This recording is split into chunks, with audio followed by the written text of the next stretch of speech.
नमस्कार दोस्तों, स्वागत है आपका फिर से आपके अपने चैनल दिव्युग वॉइस पर। आज की वीडियो है सोमवती अमावस्या व्रत कथा। आओ स्टोरी के माध्यम से जानते हैं। एक गरीब ब्राह्मण परिवार था। उस परिवार में पति पत्नी के अलावा एक पुत्री भी थी। वह पुत्री धीरे धीरे बड़ी होने लगी। उस पुत्री में समय और बढ़ती उम्र के साथ सभी स्त्रियोचित गुणों का विकास हो रहा था।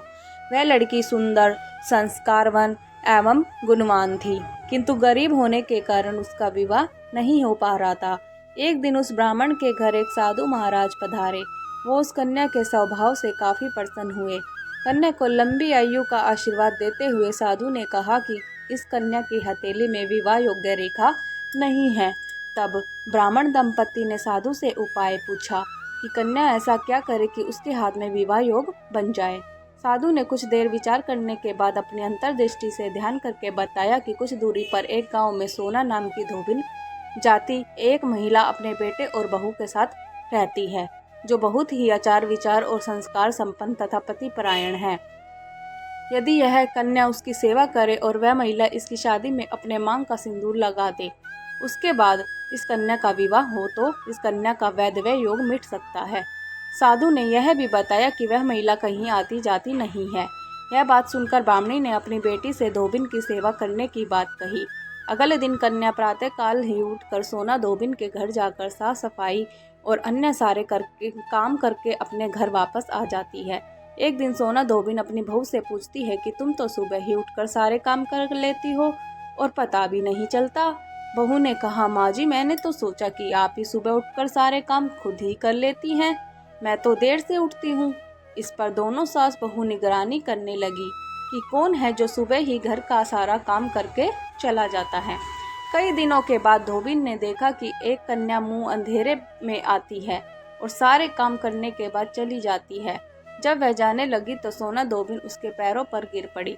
पूछने लगे कि आप कौन है और इस तरह छुपकर मेरे घर की चाकरी क्यों करती है। तब कन्या ने साधु द्वारा कही गई सारी बात बताई। सोना धोबिन पतिपरायण थी, उसमें तेज था। वह तैयार हो गई। सोना धोबिन के पति थोड़ा अस्वस्थ थे। उसने अपनी बहू से अपने लौटा आने तक घर पर ही रहने को कहा। सोना धोबिन ने जैसे ही अपने मांग का सिंदूर उस कन्या की मांग में लगाया, उसका पति मर गया। उसे इस बात का पता चल गया। वह घर से निराजल ही चली थी। यह सोचकर ही रास्ते में कहीं पीपल का पेड़ मिलेगा तो उसे भंवरी देकर और उसकी परिक्रमा करके ही जल ग्रहण करेगी। उस दिन सोमवती अमावस्या थी। ब्राह्मण के घर मिले हुए पुए पकवान की जगह उसने ईंट के टुकड़ों से 108 बार भंवरी देकर 108 बार पीपल के पेड़ की परिक्रमा की और उसके बाद जल ग्रहण किया। ऐसा करते ही उसके पति के मुर्दा शरीर में वापस जान आ गई। धोबिन का पति वापस जीवित हो उठा।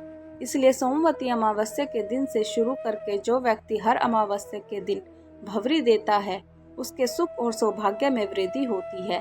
पीपल के पेड़ में सभी देवों का वास होता है। अतः जो व्यक्ति हर अमावस्या को न कर सके, वह सोमवार को पड़ने वाली अमावस्या के दिन 108 वस्तुओं की भंवरी देकर सोना धोबिन और गौरी गणेश का पूजन करता है। उसे अखंड सौभाग्य की प्राप्ति होती है। ऐसी प्रचलित परंपरा है कि पहली सोमवती अमावस्या के दिन धान, पान, हल्दी, सिंदूर और सुपारी की भंवरी दी जाती है। उसके बाद की सोमवती अमावस्या को अपने सामर्थ्य के हिसाब से फल, मिठाई, सुहाग सामग्री, खाने की सामग्री इत्यादि की भंवरी दी जाती है।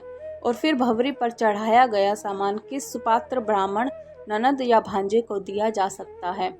दोस्तों, अगर आपको हमारी यह वीडियो पसंद आई है तो हमारी वीडियो को लाइक, शेयर एंड कमेंट जरूर करें और हमारे चैनल दिव्युग वॉइस को जरूर सब्सक्राइब कर लें। धन्यवाद। आपका दिन मंगलमय हो।